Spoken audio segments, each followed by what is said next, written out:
Hello साथीहरु, आज चाहिँ हामी भैरवस्थान गइरहेका छौं। So let's go.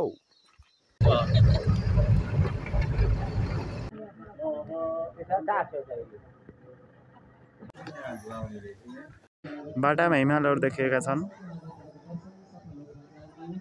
Nice view.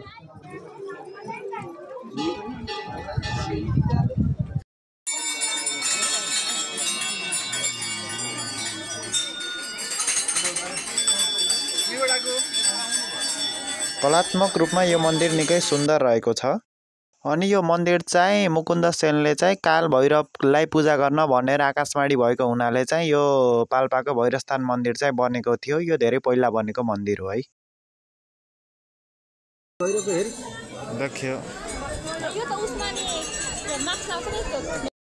यो त्रिशूल चाहिँ दक्षिण एसियाकै सबभन्दा ठुलो त्रिशूल हो। यो भैरवस्थान मन्दिरको एउटा प्रमुख विशेषता समेत रहेको छ।